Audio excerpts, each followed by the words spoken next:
Hello friends, आज के इस वीडियो में बात करेंगे कि डब्ल्यूटीओ क्या है, ये कैसे बना और इसके क्या कार्य हैं। इसके अलावा ये गैट से अलग कैसे है।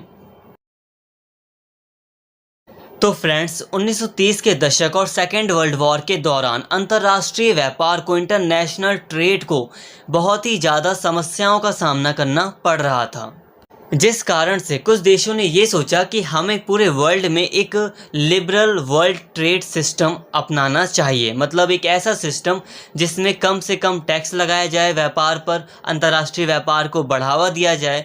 तो ऐसी बात सोची। फ्रेंड्स, पिछली वीडियो में हमने ये देख लिया था कि किस तरह 1944 में ब्रेटन वुड कॉन्फ्रेंस हुआ था, जिसमें आईएमएफ और वर्ल्ड बैंक की स्थापना की गई थी। तो इसी कॉन्फ्रेंस में, ब्रेटन वुड कॉन्फ्रेंस में ही ये तय हुआ कि हम हवाना कॉन्फ्रेंस में 1948 में हम हवाना एक जगह है क्यूबा में, वहाँ पर इकट्ठे होंगे और अंतर्राष्ट्रीय व्यापार संगठन यानी कि इंटरनेशनल ट्रेड ऑर्गेनाइजेशन की स्थापना करेंगे। तो इंटरनेशनल ट्रेड ऑर्गेनाइजेशन की स्थापना हवाना में 1948 में बातचीत के जरिए की जाने वाली थी, बट कभी भी अमेरिका ने इस पर अपनी पूरी सहमति नहीं जताई, जिस कारण से अंतर्राष्ट्रीय व्यापार संगठन आईटीयू कभी भी अस्तित्व में नहीं आया।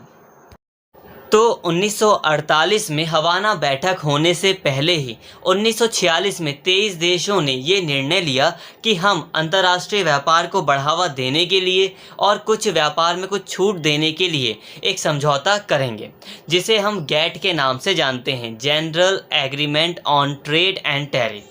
तो उन्होंने ये एक एग्रीमेंट तैयार कर लिया और 30 अक्टूबर 1947 को सभी ने इसके ऊपर हस्ताक्षर कर दिए, वो 23 देश जो इकट्ठे हुए थे। और 1 जनवरी 1948 को जो general agreement on trade and tariff था, मतलब जो गैट था, उसे लागू कर दिया गया। दोस्तों, गैट कोई संस्था नहीं था, गैट एक एग्रीमेंट था, एक समझौता था, इसलिए उसे लागू कर दिया गया। गैट एक ऐसा मंच था, एक ऐसा फोरम था जहां पर सदस्य देश आपस में समय समय पर मिलते थे, इकट्ठे होते थे और अंतर्राष्ट्रीय व्यापार की समस्याओं पर बातचीत करते थे। तो अभी तक हमने देखा कि किस तरह से एक गैट समझौता तैयार हुआ था। अब जब 1990 के दशक में कोल्ड वॉर ख़त्म हो गया, यूएसएसआर का विघटन हो गया, तो कई सारे नए देश सामने आए, जिस कारण से 1994 में सदस्य देशों ने मुक्त एवं निष्पक्ष व्यापार को बढ़ावा देने के लिए एक स्थायी संस्था के निर्माण का निश्चय किया। ये डिसीज़न लिया कि एक परमानेंट संस्था, ऑर्गेनाइजेशन बनाई जानी चाहिए जो मुक्त और निष्पक्ष व्यापार को बढ़ावा दे सकें। तो इसी के चलते जनवरी 1995 में गैट को विश्व व्यापार संगठन डब्ल्यूटीओ में रूपांतरित कर दिया गया, बदल दिया गया। मतलब अब जो गैट था पहले एक समझौता, अब वो डब्ल्यूटीओ बन गया, वर्ल्ड ट्रेड ऑर्गेनाइजेशन बन गया। 1995 के शुरुआती समय में डब्ल्यूटीओ में 77 देश शामिल थे और आज के टाइम पर 164 देश डब्ल्यूटीओ के मेंबर हैं। वर्ल्ड ट्रेड ऑर्गेनाइजेशन एक वेल ऑर्गेनाइज्ड और एक स्थायी संस्था है, एक सस्टेनेबल वर्ल्ड ट्रेड बॉडी है जिसकी एक कानूनी हैसियत है, और इसके साथ ही ये वर्ल्ड बैंक और आईएमएफ के समान इम्पॉर्टेंट है। मतलब आईएमएफ और वर्ल्ड बैंक की जितनी इम्पोर्टेंस है दुनिया में, उतनी ही इम्पोर्टेंस डब्ल्यूटीओ की भी है। पहले गैट की उतनी इम्पोर्टेंस नहीं थी, बट इसकी है, क्योंकि अब ये एक सस्टेनेबल बॉडी है। अगर हम इसके कार्यों की बात करें, इसके उद्देश्यों की बात करें, तो फ्री ट्रेड को बढ़ावा देना, इनकरेज करना, प्रोत्साहन देना, ये इसका एक इम्पॉर्टेंट कार्य है। इसके अलावा समूचे विश्व में, पूरे विश्व में स्टैंडर्ड ऑफ लिविंग को, यानी कि लिविंग स्टैंडर्ड को बढ़ावा देना, रोजगार को बढ़ावा देना, वस्तुओं सेवाओं के व्यापार को प्रोत्साहन देना, ये इसके कुछ प्रमुख कार्य हैं।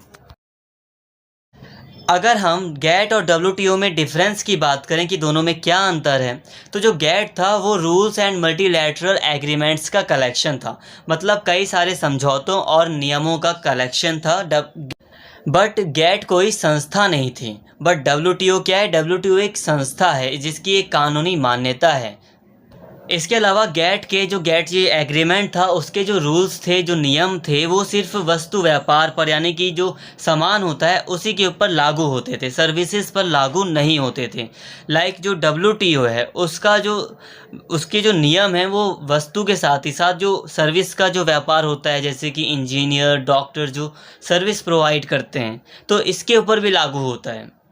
और जो इंटेलेक्चुअल प्रॉपर्टी है, बौद्धिक संपदा है, उसके व्यापार के ऊपर भी WTO के नियम लागू होते हैं।